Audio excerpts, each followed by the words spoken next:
Bonjour à tous et bienvenue à ce webinaire, le premier qu'on organise avec Damien ensemble, qui est dédié donc à l'évolution des plateformes LMS et aux nouveaux enjeux de la formation professionnelle. Parce que cette session, c'est une session un peu spéciale. On a organisé rien que pour vous, pour les professionnels de la formation, les gestionnaires de la plateforme, responsables de formation, en gros tous ceux qui pilotent aujourd'hui la gestion des compétences et qui cherchent une solution LMS plus fluide, plus impactante.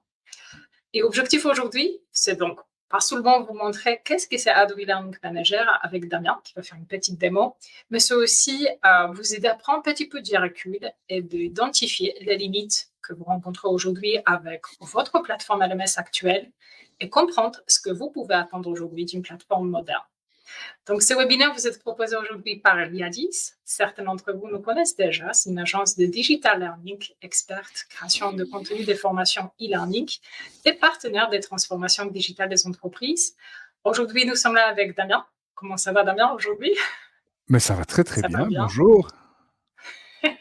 Damien, comme il a dit, c'est également partenaire d'Adobe. Donc, moi, je m'appelle Anna Matuszewska et je suis consultante senior en digital learning et responsable du développement international. Et depuis 10 ans, j'accompagne les entreprises comme le vôtre dans la transformation digitale. Et avec moi, One to Learn, Damien, également partenaire Adobe et formateur Adobe Learning Manager. Quelques mots sur toi, Damien, à partager?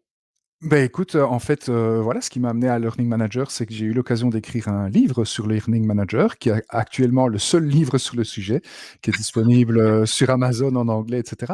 Et donc, voilà, ça m'a ouvert les portes ça m'a permis d'entrer en contact avec pas mal de clients Adobe Learning Manager, notamment aux États-Unis, et de leur donner des formations sur la gestion et l'utilisation de la plateforme. Et avant cela, donc, j'étais partenaire Adobe Captivate de très longue date. J'ai aussi écrit pas mal de livres sur Captivate et je participe à la formation officielle, donc la certification officielle d'Adobe Captivate. Donc, si certains veulent être certifiés, ils auront affaire à moi. Très bien. Et Dan, donc aujourd'hui, tu es avec nous justement pour pouvoir présenter la solution Adobe Learning Manager dans la deuxième partie de ce webinaire. Donc, beaucoup d'entre vous ont déjà une solution, qui sont plutôt satisfaits, d'autres pas du tout ou découvrent de nouveautés. Et sachez aujourd'hui que vous n'êtes pas le seul concernant cette situation. Une entreprise sur deux aujourd'hui juge que leur LMS n'est pas tout à fait adapté aux besoins actuels. Alors, d'où viennent ces problèmes? Vous n'avez pas forcément une solution qui est mauvaise, mais peut-être votre plateforme actuelle n'est pas tout à fait adaptée à des enjeux des entreprises, aux besoins des apprenants, peut-être au quotidien des responsables de formation. Et c'est justement ce qu'on va explorer aujourd'hui. On va voir quelle est la source de cette problématique et comment ensuite choisir une plateforme LMS qui vraiment répond à vos besoins. Voilà, donc voici les 3 signes que vous ne devrez absolument pas ignorer si vous êtes donc utilisateur de plateforme LMS. Les 3 signes qui indiquent en fait que c'est bien le moment aujourd'hui de changer votre plateforme. Le premier, c'est donc engagement en baisse. Donc si aujourd'hui vous avez beaucoup de contenu, de la formation e-learning qui est de qualité, vous avez une super communication autour de vos formations, mais malheureusement vos collaborateurs ne se connectent pas sur la plateforme ou le font par obligation. Vous vous retrouvez avec le taux de complétion qui chute, c'est vraiment un signe que votre plateforme peut être un problème d'expérience utilisateur. C'est le problème assez courant qu'on voit aujourd'hui, parce que beaucoup de plateformes sont peu intuitives, pas forcément adaptées au mobile. C'est souvent le cas aussi des plateformes dites maison. Toi, tu connais bien, Damien, aussi le sujet. Plateformes très techniques, un peu trop rigides. Donc, c'est un signe qu'aujourd'hui, il vous faut une plateforme qui est beaucoup plus moderne. Et d'autant plus, c'est encore plus vrai si vous formez des profils de terrain, comme par exemple les forces des ventes, un professionnel dans le secteur médical, des techniciens qui ont besoin d'avoir accès simple et rapide à la formation. Alors, le deuxième signe qui est quand même assez important, c'est le pilotage. Si aujourd'hui, votre LMS génère donc directement les différents types de données qui sont incomplets, qui sont dispersés, vous avez du mal à faire le reporting. Le reporting n'est pas du tout adapté à votre profil ou au profil de vos utilisateurs. C'est un signe que vous avez besoin d'une plateforme qui est plus un outil de pilotage qu'une plateforme simple de diffusion de contenu. Et le troisième signe qu'il ne faut absolument pas ignorer, c'est aussi Donc, charge opérationnelle, je ne sais pas combien de temps vous passez aujourd'hui sur la gestion de vos tâches administratives, tâches techniques, n'hésitez pas à le mettre dans les commentaires, mais sachez qu'aujourd'hui, les équipes de formation passent beaucoup trop de temps sur la gestion technique des plateformes. Si vous êtes dans ces cas de figure et vous passez beaucoup de temps pour faire tourner votre plateforme, c'est un signe aussi que vous avez besoin d'une plateforme qui est beaucoup plus simple, beaucoup plus performante, une plateforme qui vous aidera à dégager plus de temps pour tout ce qui est de la gestion stratégique que la gestion de contenu. Et vous, aujourd'hui, alors est-ce que vous avez d'autres problématiques à gérer? J'aimerais bien aussi en savoir un petit peu plus sur vous. Qu'est-ce qui vous pose aujourd'hui le problème? Je vais donc lancer la deuxième question d'enquête qui va apparaître sur l'écran. Qu'est-ce qui vous freine le plus? Et voici, donc oui, effectivement, côté ergonomie, c'est le plus gros problème aujourd'hui. Merci à tous pour vos réponses. Ça confirme, n'est-ce pas, Damien, ce que nous aussi regardons sur les terrains? Je ne sais pas quel est ton expérience, mais je pense que c'est le plus gros problème aujourd'hui. Oui, tout à fait. Des plateformes trop compliquées, des plateformes qui demandent trop d'étapes avant de pouvoir faire quelque chose qui devrait normalement être simple, effectivement. Et pas seulement pour les administrateurs, mais aussi et peut-être même surtout pour les apprenants. Parce que finalement, si c'est un peu difficile, entre guillemets, pour l'administrateur, ben, c'est une chose, mais si c'est compliqué pour les apprenants, c'est une problématique qui, selon moi, est encore plus importante. Et donc, ça doit être simple. Pour les administrateurs certainement, mais pour les apprenants encore plus, puisque c'est finalement eux, c'est ça qui va saper l'engagement aussi. Si c'est trop compliqué, trop complexe, eh bien, on n'ira pas, on n'aura pas une bonne expérience. Absolument, et justement, on arrive au sujet des apprenants, des besoins qui ont évolué, donc n'hésite pas aussi, Damien, de partager ton expérience. Aujourd'hui, on s'aperçoit qu'il y a beaucoup d'évolutions, surtout côté administration, les besoins qui sont différents, le besoin aussi surtout de pilotage, de performance, d'augmentation des compétences assez rapide. Mais il y a aussi les profils d'apprenants qui émergent, notamment avec la jeune génération, qui sont habitués à des plateformes qui sont très ergonomiques, notamment le Netflix, Spotify, les applications, qui cherchent justement ces côtés instantanés. Je vois que tu souris, parce que moi aussi, ces côtés que je cherche dans la plateforme LMS, qui cherchent une expérience différente. Je souris parce que c'est comme ça que Alan Partridge d'Adobe présente Adobe Learning Manager. Il dit, tiens, c'est un Netflix-like interface. C'est le mot Netflix qui m'avait fait rire. Parce que lui-même le présente comme ça. Exactement. Donc, c'est une plateforme, en plus, qui distingue la plateforme Netflix. Je pense que vous êtes tous d'accord. C'est la simplicité. En fait, on a beaucoup de contenu qu'on retrouve très facilement. On a aussi donc facilité de voir notre progression sur ce type de dispositif. Et puis, c'est quand même mobile. Mais on est bien d'accord aujourd'hui, côté mobile, je pense que le ressort le plus dans toutes les enquêtes qui rejoint justement votre problématique ergonomie, c'est pas uniquement affichage laptop, affichage tablette, mais surtout aussi appareil mobile. Et encore une fois, si vous avez des équipes très dynamiques à former, accès mobile avec bonne ergonomie, c'est vraiment aujourd'hui l'essentiel. Le deuxième point, c'est côté engageant. Ça, on va voir ça tout à l'heure aussi. On parle beaucoup de gamification, de contenu de qualité. L'utilisateur aujourd'hui, actuel, il cherche le contenu qui donne envie de se former. Et d'ailleurs, si vous avez besoin un peu de booster la qualité de formation e-learning, que vous pensez aussi faire appel à notre équipe. Mais aujourd'hui, ce qui est avant tout recherché, c'est surtout ces côtés challenge, un peu de social learning. Voilà, le défi qui aussi permet de relier les différents acteurs de la formation autour de la même plateforme. Et bien sûr, personnalisation, donc ça c'est un point très très important. Personnalisation de parcours, finalement, encore en lien avec cette dynamique aussi de suggestions qui sont faites sur les plateformes d'achat, sur les plateformes d'entertainment. On cherche à ce que le contenu arrive vers les apprenants et pas vers où l'apprenant n'est pas obligé d'aller chercher le contenu lui-même. Voilà, donc la bonne nouvelle, c'est qu'aujourd'hui, avec l'IA, justement, vous pouvez faire ces recommandations, les parcours personnalisés. Damien va en parler un petit peu tout à l'heure. Voilà, mais c'est vraiment la solution, le temps que vous pouvez faire l'apprentissage beaucoup plus perso, au lieu d'avoir une solution qui est censée correspondre aux besoins de tous. Donc, voici un petit peu où nous sommes aujourd'hui. Pour résumer très rapidement et donner la main à Damien qui a plein de choses aujourd'hui à montrer, je veux bien vous dire que oui, on est d'accord, les besoins ont évolué, les plateformes aussi, les besoins des administrateurs, et vous avez donc le droit aujourd'hui d'exiger beaucoup plus, on est d'accord, d'une plateforme LMS. Et c'est justement Adobe Learning Manager, je pense, qui va vous plaire aujourd'hui. En tout cas, j'ai hâte de voir ce que Damien va aussi montrer, parce que c'est une plateforme que je connais déjà assez bien, mais j'ai envie d'en découvrir plus. Sachez que c'est une solution aujourd'hui qui est reconnue pour être une plateforme plus qu'une plateforme de gestion et de livraison de formation. C'est une vraie plateforme de pilotage qui simplifie complètement la mise en ligne et gestion des parcours. Voilà, donc à quoi ressemble cette plateforme? Je suis sûre que vous êtes tous très, très curieux. Qu'est-ce qu'elle peut vous apporter en plus de votre plateforme LMS? Damien, c'est à toi. Donc voilà à quoi ressemble cette fameuse plateforme Adobe Learning Manager. Alors c'est la première fois que je fais une démo en français, parce que j'en ai déjà fait plein, mais tout en anglais. Donc j'espère que je vais retrouver tous ces mots. Alors ici, je suis connecté à mon Adobe Learning Manager en tant qu'administrateur. Donc vous voyez, déjà, la plateforme d'administration est ici assez simple et assez ergonomique, malgré le fait que j'ai accès à pratiquement toutes les fonctionnalités de la plateforme. Alors ici au-dessus, j'ai ma petite pastille traditionnelle avec mon nom et vous voyez que j'ai accès à plusieurs rôles sur cette plateforme. Donc, je suis pour le moment connecté en tant qu'administrateur, mais il y a aussi le rôle d'auteur, le rôle de responsable, le rôle d'instructeur, le rôle d'élève et le rôle d'administrateur d'intégration. Alors, tous ces rôles-là, ce n'est pas moi qui les ai configurés, ils viennent avec la plateforme. Donc, ils sont par défaut déjà dans Adobe Learning Manager.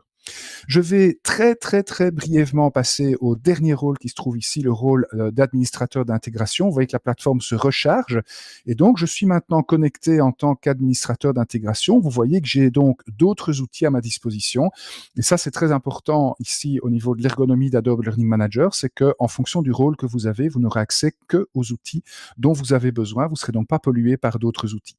Alors, pourquoi je m'arrête sur ce rôle-ci en particulier? Parce que Adobe Learning Manager est conçu pour s'intégrer dans votre environnement IT existant. Et donc ici, le rôle d'intégration, Integration Admin, donc administrateur d'intégration, c'est un rôle qui sera dévolu à votre service IT, qui va donc permettre de mettre au point, donc de setuper, donc de configurer la plateforme, afin de la connecter à vos autres, donc à votre infrastructure existante. Et donc ça va vous permettre, regardez, on a plein de connecteurs qui sont prévus, par exemple ici pour Azure, on a des connecteurs pour LinkedIn Learning, on a des connecteurs qui sont prévus également pour Power BI, ça c'est important pour faire du reporting, pour Salesforce, etc., etc.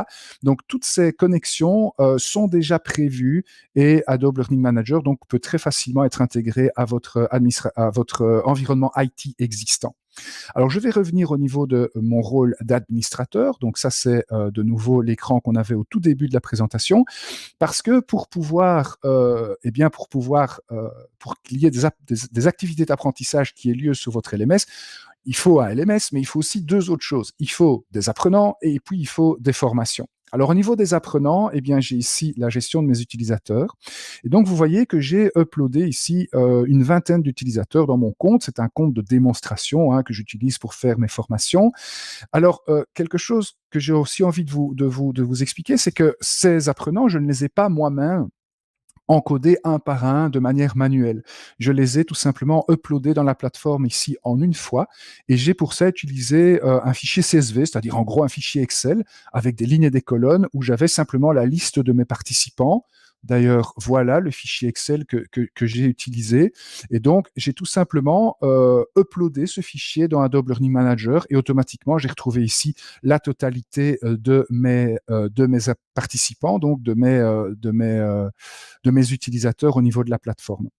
Alors pourquoi je vous dis ça? Parce que, étant donné qu'on peut connecter notre plateforme ici avec votre environnement IT existant, eh bien, vous avez la possibilité d'exporter les utilisateurs de la base de données que vous utilisez actuellement et puis de les réimporter après dans Adobe Learning Manager et c'est un processus qui peut être automatisé. Donc, quand vous avez un nouvel employé qui arrive dans l'entreprise, eh bien, il est automatiquement rajouté ici à Adobe Learning Manager. Il n'y a pas besoin de le mettre manuellement.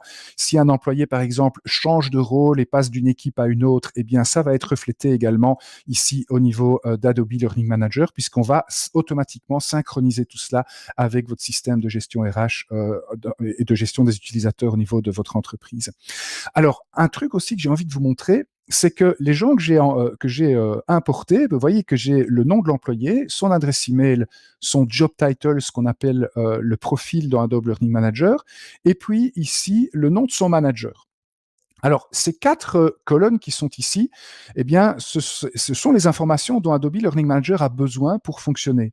Cela dit, vous constatez que j'ai rajouté, moi, 2 colonnes supplémentaires qui sont des colonnes que ALM n'a pas véritablement besoin pour fonctionner, mais je les ai quand même rajoutées. La dernière colonne, le login, ça me permet de faire fonctionner mon single sign-on. Donc ça aussi, c'est quelque chose qu'on peut faire. On peut s'intégrer à votre infrastructure IT actuelle. Et si vous avez un système de single sign-on qui est déjà en place dans votre entreprise, on peut très facilement s'intégrer à tout cela. Et puis, j'ai rajouté également le département. Alors, pourquoi j'ai rajouté ça? Eh bien, parce que dans mon organisation, le département, c'est quelque chose que je juge important pour pouvoir piloter la formation. Et ça, c'est pour vous montrer que Adobe Learning Manager, même s'il n'a besoin ici que des 4 premières colonnes, eh bien, quand vous faites l'importation de vos utilisateurs, il peut aussi ingérer d'autres informations dont il n'a pas forcément besoin pour fonctionner, mais dont vous avez besoin pour gérer la formation, pour la piloter et pour générer également des rapports, les rapports qui vous intéressent. Alors, comment Adobe Learning Manager a-t-il traité ces informations supplémentaires, puisqu'au départ, il n'en a pas besoin pour fonctionner? Eh bien, regardez, pour le savoir, je vais me rendre ici au niveau des groupes d'utilisateurs. Et de nouveau, ce n'est pas moi qui ai généré ces groupes d'utilisateurs. Ces groupes d'utilisateurs ont été automatiquement créés par Adobe Learning Manager au moment où j'ai importé mes utilisateurs. Alors, on va retrouver des groupes qui dépendent du rôle qu'ont les utilisateurs au niveau de la plateforme. Donc, on va retrouver les administrateurs, les auteurs, les apprenants, les managers, etc. On va également retrouver la hiérarchie de votre organisation en matière donc de responsables. Par exemple, vous constatez que dans les personnes, dans les utilisateurs que j'ai importés, eh bien, certains ici font partie de l'équipe du manager 1, certains font partie de l'équipe de manager 2, etc. Eh bien, je vais retrouver tout cela ici sur ma plateforme puisque automatiquement, Adobe Learning Manager m'a créé un groupe pour l'équipe du manager 1, l'équipe du manager 2, l'équipe du manager 3. Il a même créé des groupes au niveau des profils. Pourtant, rappelez-vous que c'est une information qu'Adobe Learning Manager ne connaît pas. Il n'a pas besoin de cette information, mais quand même, il a réussi à importer cette information et à gérer des groupes en fonction des profils. Donc ça, c'est très important. Quand vous ferez vous-même l'export de vos utilisateurs, eh bien, vous pourrez rajouter autant de colonnes que vous voudrez dans cette feuille Excel afin que Adobe Learning Manager puisse créer comme ça de manière automatique une série de groupes, ce qui va donc vous faciliter la vie quand vous allez devoir gérer votre plateforme et quand vous allez devoir gérer également des rapports. Donc ça, c'est une première chose. J'ai des utilisateurs. J'ai également créé des formations. Hein, donc ici, dans les cours, vous voyez que j'ai une série de formations qui sont ici sur ma plateforme. Alors, j'en ai créé 2. Donc, les 2 qui sont ici, les 2 premières, ce sont des formations que j'ai moi-même uploadées et créées. Les autres, elles étaient déjà présentes sur la plateforme. Ce sont des formations d'exemple dont on se sert quand vous faites un essai, puisque vous avez droit à un essai gratuit de 30 jours sur Adobe Learning Manager. Donc, il y a déjà des formations dans la plateforme pour vous permettre de faire des tests. Donc, voilà, j'ai des utilisateurs d'un côté et j'ai ici 2 formations, vous voyez, qui ont trait à la sécurité informatique. Finalement, peu importe le sujet, c'est pas vraiment ça qui est important ici. Et donc maintenant, pour que l'apprentissage puisse avoir lieu, il faut que l'apprenant rencontre une formation. Et là, nous avons plusieurs moyens d'inscrire des apprenants à la formation. Alors, je vais commencer par le truc que tout le monde fait dans tous les LMS. Rappelez-vous que je suis connecté en tant qu'administrateur. Eh bien, en tant qu'administrateur, je peux inscrire des apprenants dans mes formations. Pour ça, vous allez voir que c'est assez simple. Je clique simplement ici sur la formation à laquelle j'ai envie d'inscrire des personnes. J'ai alors un petit résumé de la formation. J'ai également le contenu de la formation. Vous voyez qu'ici, il y a 4 modules dans cette formation. Un fichier PowerPoint, un fichier Word, une vidéo et un quiz qui a été réalisé avec Captivate. Et pour inscrire des gens, je vais tout simplement ici dans la gestion des élèves sur le côté et je vais pouvoir alors inscrire des utilisateurs. Alors, dans un premier temps, eh bien, je vais me servir des différents groupes qu'Adobe Learning Manager a donc créés. Par exemple, j'ai envie d'inscrire tous mes trainers. Donc, je vais ici, voilà, le profil trainer qui fait partie donc de ce que j'ai importé. Vous voyez ici que je peux donc utiliser ce groupe qui a été généré automatiquement par Adobe Learning Manager pour inscrire donc ici 2 élèves. Si j'ai envie d'ajouter une personne, eh bien, je fais ici ce qu'on appelle un nouveau groupe d'inclusion et je vais par exemple ajouter un étudiant supplémentaire, par exemple l'étudiant 20. Voilà. Donc ça, c'est simplement pour vous montrer que je peux inscrire des apprenants en utilisant les groupes ou bien en utilisant chaque apprenant de manière individuelle. Voilà, je clique ici sur continuer.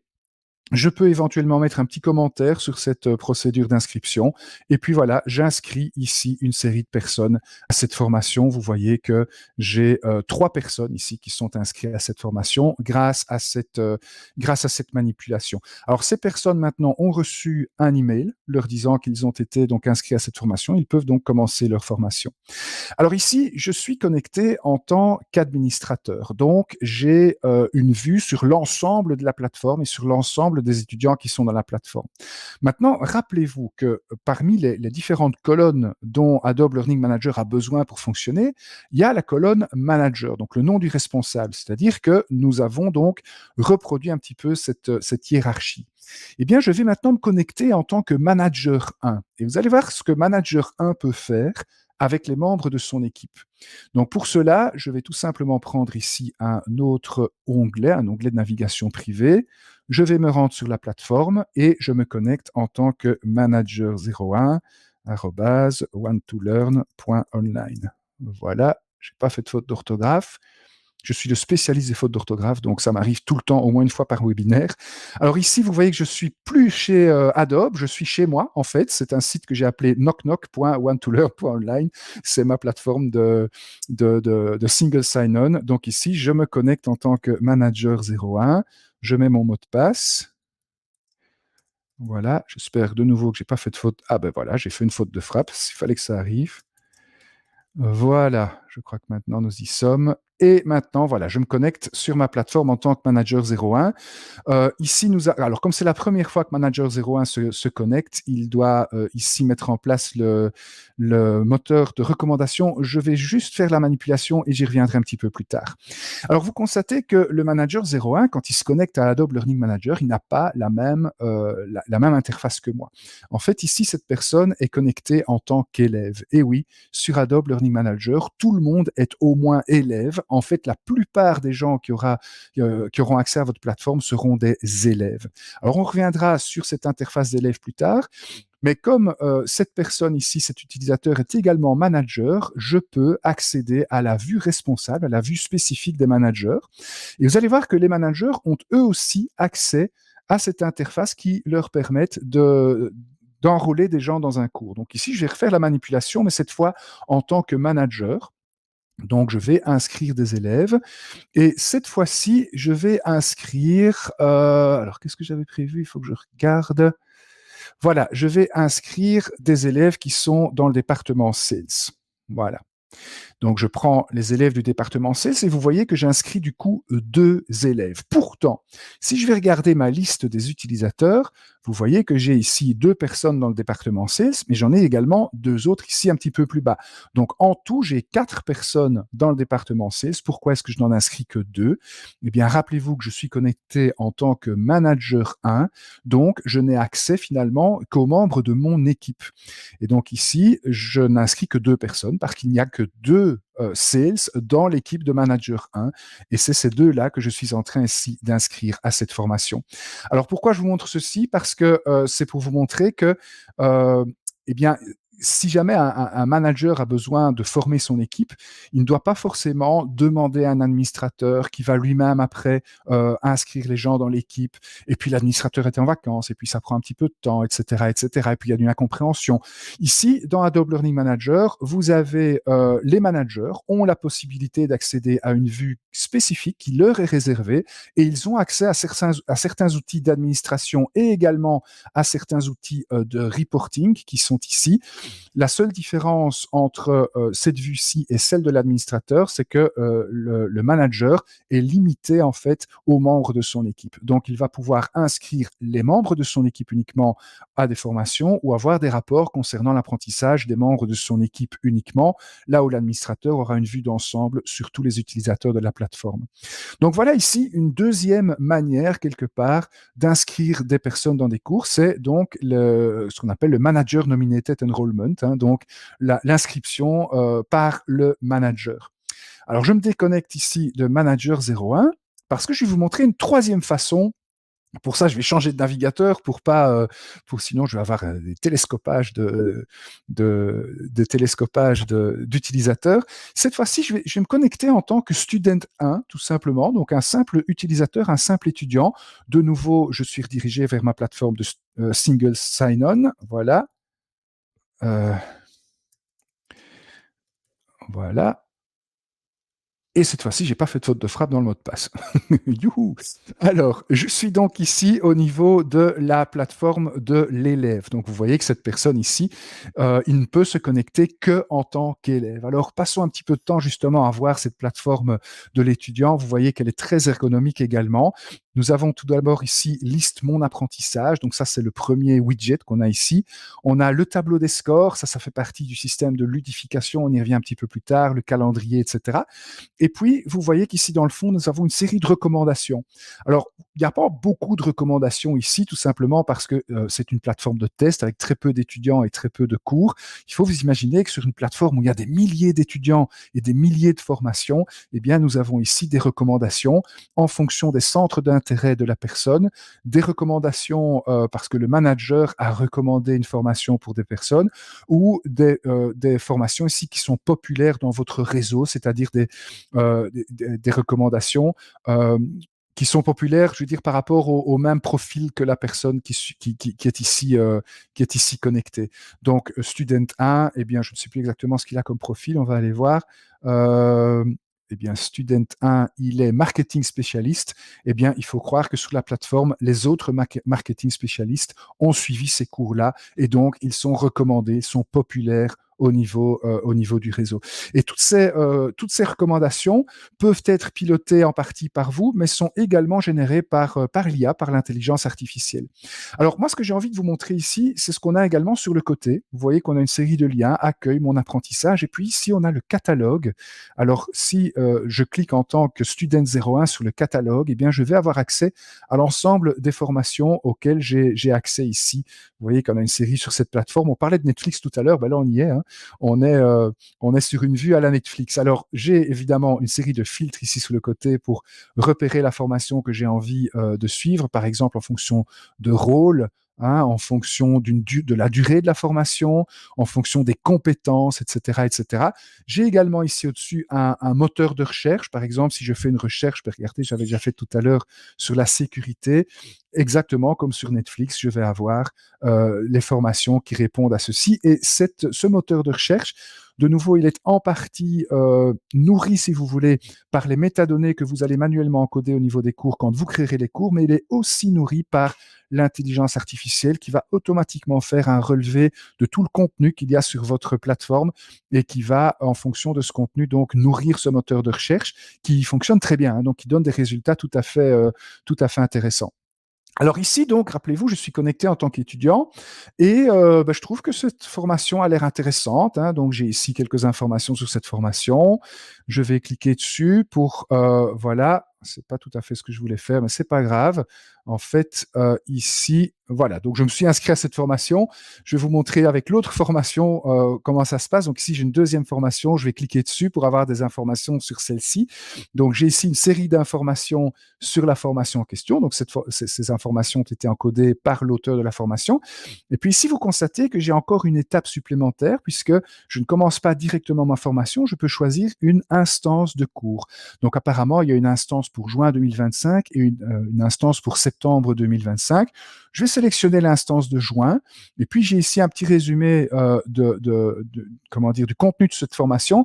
Et là, je me rends compte que dans cette formation, il y a un quiz que je peux faire en auto-apprentissage et puis ensuite, il y a ici une formation en présentiel ou en classe virtuelle.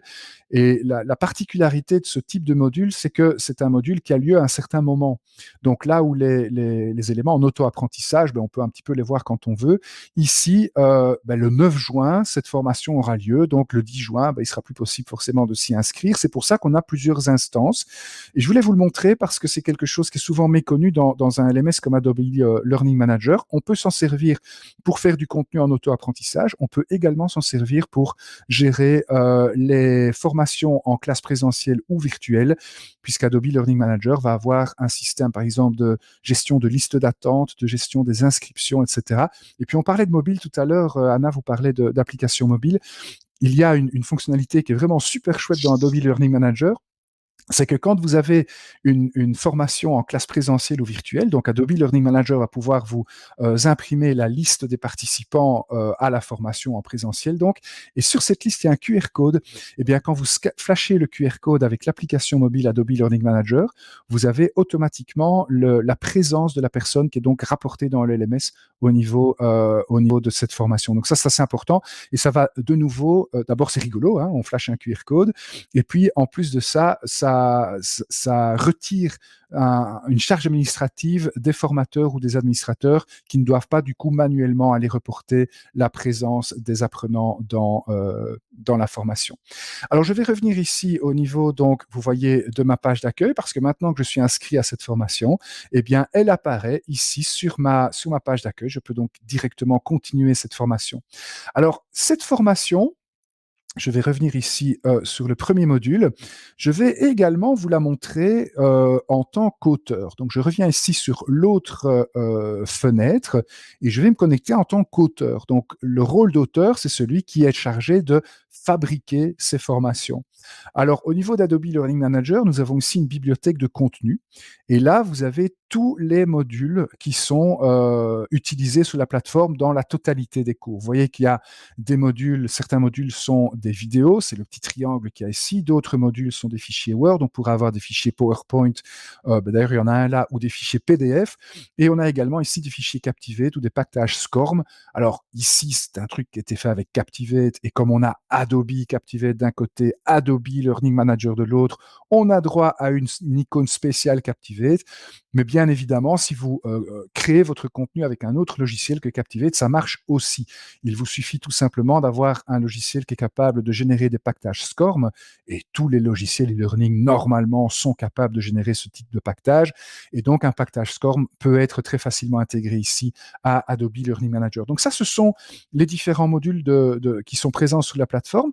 Et puis au niveau des cours, eh bien, regardez, quand je crée un cours en tant qu'auteur, donc je vais lui donner un nom, lui donner une description, une présentation. Donc tout ça, c'est les informations que l'on voit sur la plateforme de l'élève. Je vais surtout lister ici les modules qui font partie de ce cours. Donc sur Learning Manager, un cours est en fait un groupe de modules, hein, donc une série de modules. Ici, il y en a 4. Le premier, c'est un fichier PowerPoint. Alors pourquoi je vous montre ça? Parce que c'est aussi une manière de faciliter la création des formations. Un même module peut être utilisé dans plusieurs formations. Et en quoi est-ce intéressant? D'abord, vous n'êtes pas obligé de réuploader le même module plusieurs fois si vous devez l'utiliser dans plusieurs formations, mais c'est aussi intéressant pour la mise à jour des modules. Si par exemple, j'ai une nouvelle version de mon PowerPoint, eh bien, il suffit que j'uploade la nouvelle version de mon PowerPoint dans ma bibliothèque de contenu, et donc dans tous les cours qui utilisent ce module en particulier, eh bien, tous ces cours seront mis à jour en même temps grâce à la mise à jour de cet unique module. De nouveau, il y a plein d'options ici dans Learning Manager pour gérer tout cela de manière très très fine, mais c'est aussi pour vous montrer qu'on n'est pas obligé d'aller mettre à jour chacune des formations qu'utilise ce module, puisque le module il est présent une fois sur la plateforme, et donc je dois le mettre à jour une fois pour que l'ensemble des formations soient mises à jour. C'est très intéressant, par exemple, dans le cas de certifications récurrentes ou dans le cas, par exemple, de formation sur un cadre légal qui évolue. On doit pouvoir mettre à jour des formations comme ça en temps réel. Hein. Donc voilà. Alors le premier module de cette formation, c'est un fichier PowerPoint. Alors à quoi ça ressemble quand je suis un étudiant? Eh bien voilà, j'ai accès ici à mon fichier PowerPoint. Je peux aller voir les différentes slides de ce PowerPoint. Hein. Ici, c'est simplement le prof qui se présente, donc c'est pas hyper compliqué. C'est un PowerPoint. Le deuxième module de cette formation, si je retourne ici, c'est un document Word. Donc, c'est pas le même type de document. Je passe d'un document PowerPoint à un document Word. Eh bien, regardez comment je vais passer d'un PowerPoint à un Word. Je clique tout simplement sur cette petite flèche pour accéder au module suivant et hop, j'ai accès à mon document Word. Et ça, c'est une fonctionnalité absolument incroyable d'Adobe Learning Manager. C'est ce qu'on appelle le lecteur fluide, le Fluidic Player. En quoi est-il fluide? Parce que c'est ici le lecteur qui s'adapte au type de module. Vous voyez que j'ai pu passer ici d'un fichier PowerPoint à un fichier Word sans quitter mon environnement d'apprentissage. Dans beaucoup d'autres LMS, on a un lecteur qui est spécifique à chaque type de contenu. Donc, on a un lecteur pour les fichiers Word, un autre lecteur pour les fichiers PDF, un autre lecteur pour les vidéos, un autre lecteur pour les quiz interactifs, etc. Et à chaque fois, on doit finalement ressortir de son environnement d'apprentissage pour re-rentrer dans un autre lecteur. Eh bien, ce n'est pas le cas ici. Ici, vous passez de manière fluide d'un type de contenu à un autre. D'ailleurs, regardez, si je retourne sur la plateforme de l'auteur, vous allez voir que le troisième contenu ici, le troisième module de cette formation, c'est une vidéo. Eh bien, pour passer de mon document Word à la vidéo, je clique simplement sur le bouton suivant et hop, j'ai ici ma vidéo qui se charge. Voilà, je vais retirer le son parce que sinon je ne saurais plus vous parler en même temps. Avec les contrôles d'un lecteur vidéo, donc play, pause, le son, les sous-titres, etc., etc. Donc ici, c'est le lecteur qui s'adapte au type de contenu. Ce n'est pas l'apprenant qui doit faire l'effort de s'habituer à un lecteur différent à chaque fois. Et donc ça, c'est très intéressant, ça augmente l'engagement des apprenants parce que c'est très facile finalement de lire les cours, de passer d'un environnement comme ça à l'autre. Alors je vais cliquer sur cette petite croix pour fermer mon cours. Voilà, vous voyez que ma progression dans la formation est enregistré et donc je peux, si je clique ici, tout simplement voir où j'en suis. Donc j'ai fait les 3 premiers modules et il me reste le dernier à faire qui est un fichier, un quiz Captivate. Donc vous voyez que tout ça est très très simple ici, est très très simple pour l'apprenant.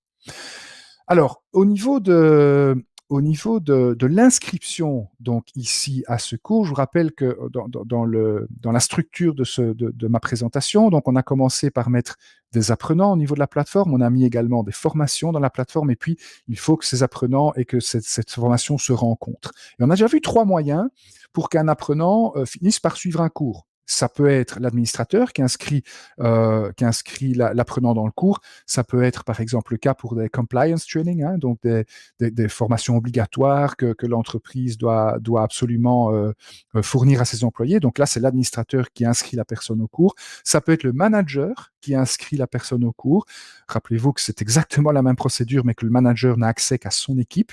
Ou bien, et ça c'est assez intéressant, c'est l'utilisateur lui-même qui peut d'initiative choisir de suivre des formations. Et là, vous vous posez peut-être une question, c'est de savoir, oui, mais comment est-ce que moi, en tant qu'organisation, je vais pouvoir un petit peu influencer les choix de ces étudiants, parce que voilà, c'est très beau d'offrir comme ça des formations à ses employés, c'est très beau de vouloir permettre à nos employés de se former et de choisir des formations dans des sujets qui les intéressent. Mais moi, en tant qu'organisation, j'ai aussi besoin parfois de pouvoir, par exemple, augmenter les compétences d'un certain groupe d'utilisateurs. J'ai besoin également de pouvoir avoir un retour sur investissement et des rapports par rapport à tout cela. Eh bien, ce que je vous propose maintenant de regarder, c'est comment vous, en tant qu'administrateur, vous pouvez influencer le choix de l'étudiant, c'est-à-dire générer ici des recommandations sur la page d'accueil de l'étudiant ou générer également des recommandations dans le catalogue. Donc, changer par exemple l'ordre dans lequel ces éléments sont affichés ici pour que des formations particulières soient plus mises en avant pour un certain type de profil.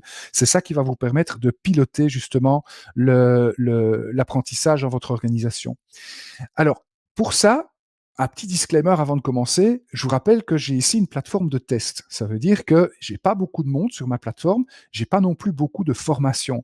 Il faut vous imaginer les outils que je vais vous présenter maintenant dans des plateformes qui ont des milliers d'utilisateurs et des milliers de cours. Alors des milliers de cours, vous allez me dire, ça prend beaucoup de temps à réaliser, sauf que nous avons un marché de contenu ici, donc vous pouvez acheter des formations sur étagère qui proviennent de fournisseurs comme LinkedIn Learning, comme Pluralsight et des choses comme ça, qui seront donc présentes, qui vont pouvoir faire partie de l'offre de formation délivrée par votre LMS. Je vous rappelle aussi que l'administrateur d'intégration ici peut intégrer votre formation, votre plateforme avec LinkedIn Learning, avec GetAbstract, c'est aussi un fournisseur de contenu, avec Harvard Managementor ici, qui est aussi un fournisseur de contenu.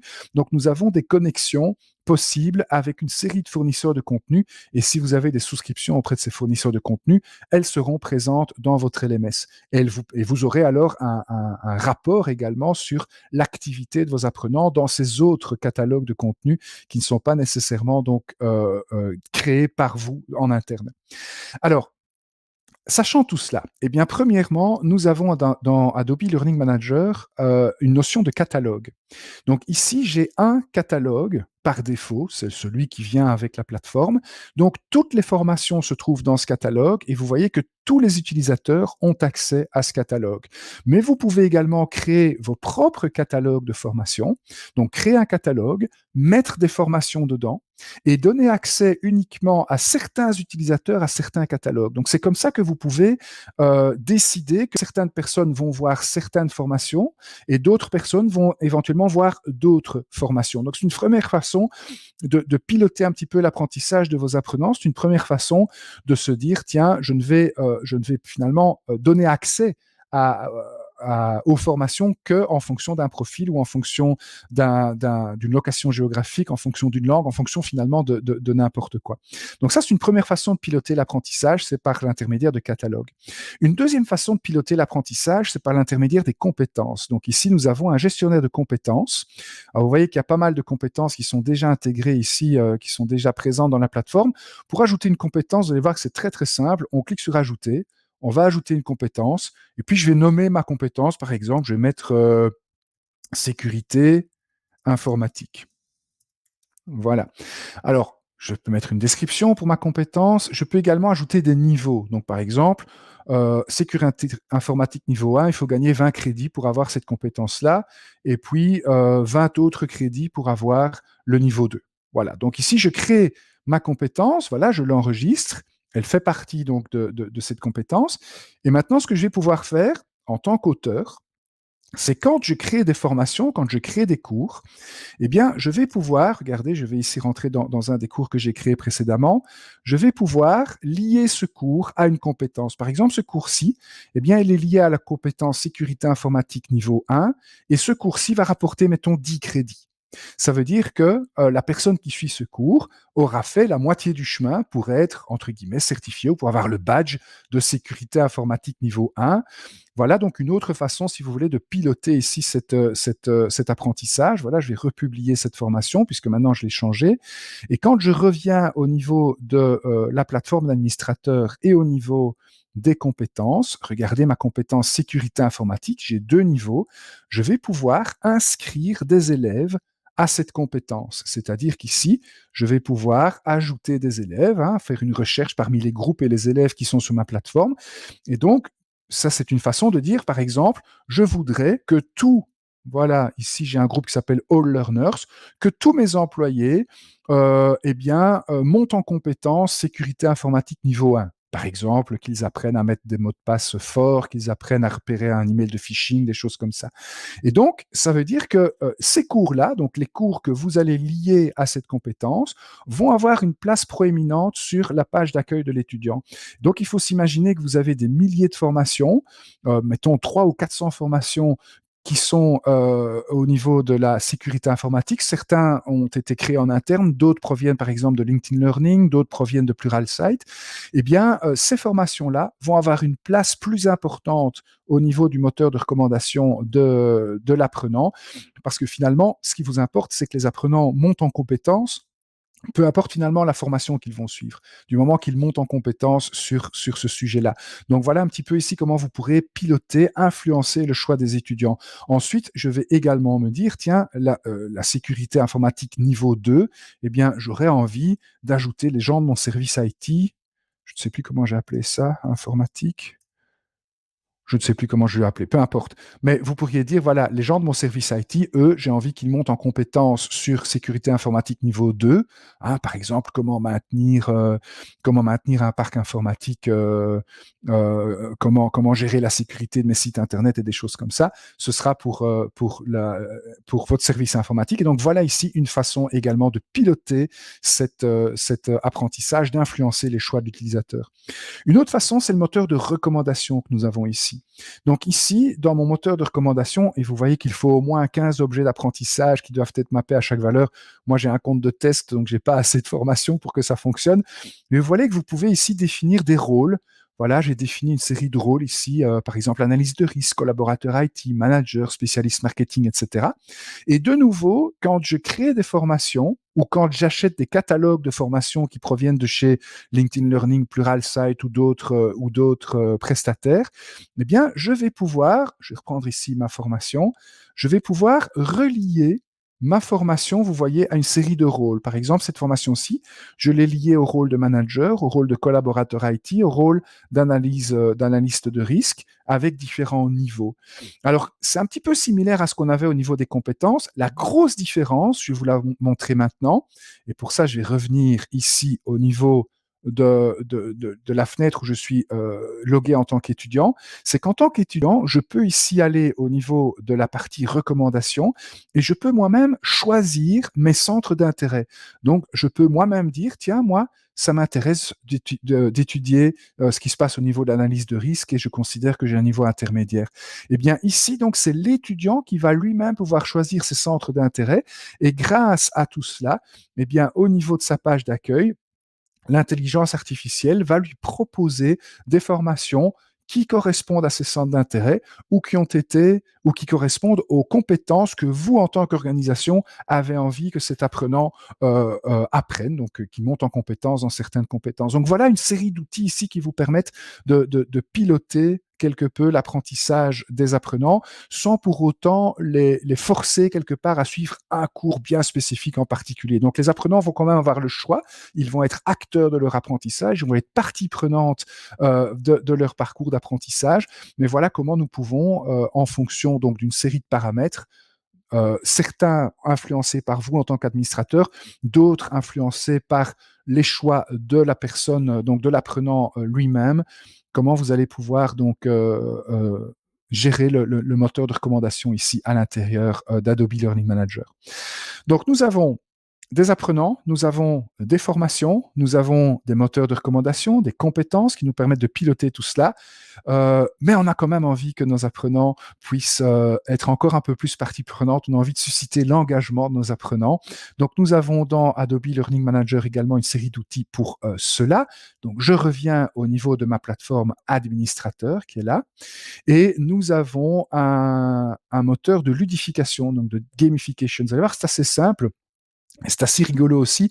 Donc, nous avons une série de niveaux qui sont prévus. Alors, vous pouvez bien sûr éditer tout cela. Hein, si vous voulez, par exemple, qu'on atteigne le niveau bronze au bout de 1000 points plutôt que de 1500 points, comme ça on y arrive plus vite et on est encore plus motivé, eh bien, vous pouvez le faire. Et en fait, comment va-t-on obtenir ces points? Eh bien, il y a une série de tâches. Par exemple, les élèves rapides. Donc, à la fin d'un nombre de cours donnés par mois, ceux qui suivent un cours par mois reçoivent 50 points. Ceux qui suivent 2 cours par mois reçoivent 100 points et ainsi de suite. Pour l'élève rapide, voilà.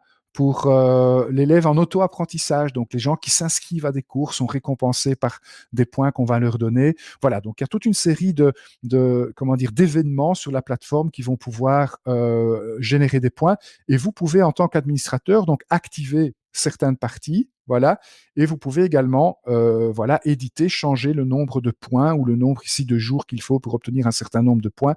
Donc vous pouvez piloter tout cela vous-même. Alors au niveau de l'élève, eh bien l'élève, il va voir le tableau des scores. Donc ici, vous voyez que cette personne a déjà 20 points. Il est deuxième derrière moi, parce que moi j'en ai 220, c'est moi qui gagne pour le moment. Et donc voilà, ici, nous avons également le tableau des scores qui est résumé ici. Donc vous avez ici la liste de toutes les actions que l'on peut faire sur la plateforme qui rapportent des points. Et donc l'idée, c'est de promouvoir une compétition saine entre les différents apprenants ici pour celui qui aura le plus de points. À vous, par exemple, en tant qu'organisation, de dire, je vais offrir un cadeau à celui qui a le plus de points ou lui donner un jour de congé en plus, j'en sais rien. Moi. Enfin, il y a plein d'initiatives intéressantes qu'on peut mettre en place à ce niveau-là. Une autre façon, c'est les badges. Donc, on a un système de badges ici qui est intégré à Adobe Learning Manager. Alors, comment vous pouvez gérer cela au niveau de votre plateforme? Eh bien, vous avez la possibilité, voilà, de créer un certain nombre de badges. Donc, il y en a certains qui viennent avec la plateforme. C'est tout simple. Il suffit d'ajouter un badge, donc lui donner un nom et d'uploader une image. Donc, vous voyez que c'est très, très simple. Et puis, ces badges, vous pouvez vous en servir, par exemple, au niveau des compétences. Si je reviens dans ma sécurité informatique, voilà, ceux qui atteignent la compétence sécurité informatique niveau 1, eh bien, ils recevront le badge de cybersécurité niveau 1. Ceux qui atteignent le niveau 2, ils recevront le badge de cybersécurité niveau 2. Et donc, cette histoire de badge, c'est aussi finalement un moyen de motiver les troupes, de susciter l'engagement. C'est aussi un moyen pour ces personnes, pour les personnes qui reçoivent ces badges, de faire valoir leur formation auprès de leur manager, auprès d'un autre client interne ou externe peut-être, puisque vous l'avez peut-être remarqué, mais on peut également connecter Adobe Learning Manager à la plateforme Badger, qui permet donc aux personnes voilà, aux apprenants de pouvoir voilà, faire valoir leur badge. Bien évidemment, et je vais terminer par ça, au niveau de la plateforme d'administration, vous voyez qu'il y a plein d'outils que je ne vous ai pas encore montrés, mais nous avons surtout une plateforme de rapport qui est évidemment complète et très importante, puisque vous avez besoin de recueillir une série de données sur ce qui se passe dans votre plateforme. Et donc ici, au niveau de l'administrateur, eh bien, j'ai accès à des données sur toute la plateforme. Alors de nouveau, la plupart de ces rapports sont vides dans mon cas, parce que j'ai une plateforme de test, mais vous avez donc des rapports sur l'activité des utilisateurs, sur le contenu des différentes formations, vous voyez le nombre de cours dans ou le nombre de cours actifs, etc., ou bien des rapports personnalisés que vous pouvez créer vous-même. Donc voilà, ça ressemble à ça en fait, des rapports ici que vous créerez vous-même, ou bien des rapports que vous pouvez également exporter, donc des données que vous pouvez exporter d'Adobe Learning Manager vers Excel. Il y en a tout plein des rapports qui sont ici. Je vais pas avoir... En fait, je pourrais vous donner une demi-journée de cours rien que sur les rapports, parce que on peut vraiment aller très très loin dans la configuration et dans la personnalisation des rapports. Et puis quelque chose d'important également, et je reviens au niveau de l'administrateur d'intégration, nous avons la possibilité, par exemple, de connecter Adobe Learning Manager avec Power BI. Donc, si vous utilisez cette solution-là pour votre business intelligence, eh bien, les données d'apprentissage vont pouvoir partir vers Power BI et vous allez donc pouvoir faire dans Power BI des analyses croisées avec d'autres jeux de données qui proviennent d'autres parties de l'entreprise. Donc, ça, c'est pour vous montrer également que Adobe Learning Manager est décidément configuré et conçu pour pouvoir s'intégrer à votre environnement IT existant. Ceci, mais merci beaucoup Damien pour cette présentation. Bien détaillée, comme tu le dis, on peut passer des heures à explorer la plateforme, puisqu'elle propose énormément de fonctionnalités, autant sur le reporting, le social learning et la création de contenu. En tout cas, si tu allais donner 3-4 points à retenir qui différencient vraiment Adobe Learning Manager d'autres plateformes, pourquoi les participants aujourd'hui devraient choisir cette solution et pas une autre, ça sera quoi? Alors oui, donc tout d'abord, mon cours complet sur le Learning Manager, ça dure 2 jours. Et donc pendant 2 jours, on ne fait que ça. Donc moi, voilà, en une petite heure, je ne peux we scratch the surface. On ne voit que la partie immergée de l'iceberg. Alors pour moi, il y a 2 choses que je retiens. D'abord, c'est l'ergonomie. Donc c'est une plateforme, on essaye vraiment que ce soit facile à utiliser pour l'utilisateur, pour l'apprenant, et également pour les administrateurs, pour les managers, je vous ai pas montré le rôle de l'instructeur, mais c'est aussi facile pour ça. Et la deuxième chose, c'est qu'en fait, Adobe Learning Manager, c'est plus qu'un LMS. C'est ce qu'on appelle un LXP, un Learning Experience Platform, donc une plateforme d'expérience d'apprentissage. Et c'est vraiment ce terme expérience, moi, qui me marque quand j'utilise Adobe Learning Manager. C'est le fait d'avoir vraiment la rencontre d'une organisation qui a besoin de piloter l'apprentissage au sein de son organisation, mais aussi d'apprenants qui doivent être partie prenante de leur apprentissage et qui doivent pouvoir également eux-mêmes faire des choix, pilotés ou pas, ou semi-pilotés par l'organisation. Et je trouve qu'Adobe Learning Manager est vraiment fait très bien la synthèse de tout ça et permet d'avoir quelque chose de tout à fait flexible. Ce que je retiens également pour les organisations, c'est le fait qu'Adobe Learning Manager s'intègre dans votre environnement existant, puisqu'on est capable d'importer les données des utilisateurs et d'exporter après les données d'apprentissage vers d'autres systèmes d'analyse qui sont déjà présents dans votre organisation. Ça, je crois que c'est un point très très fort pour ALM aussi. Je ne sais pas si tu as un point en plus à rajouter, Anna. Je pense qu'il y a aussi la question de la gestion mise en place qui semble être extrêmement fluide avec l'intégration dans les écosystèmes existants, donc autant avec les données RH que le développement des compétences, d'où il est facile aussi de transitionner vers Adobe Learning Manager d'une autre plateforme ou la mettre en place si vous êtes justement à la recherche d'une plateforme. En tout cas, je pense que cette session a été suffisamment riche, même si on n'avait qu'une heure, Damien, donc on s'en est bien sorti. Il est 16h01. Voilà, donc s'il n'y a pas d'autres questions, je regarde encore le chat. Je pense qu'on peut clôturer la session, Damien, en moins que tu as d'autres choses à ajouter. Eh bien, un grand merci à Aliadis pour cette belle collaboration, qui en appelle d'autres, j'espère. Et puis à tout bientôt. Et merci à tous ceux qui ont été présents aujourd'hui. Voilà.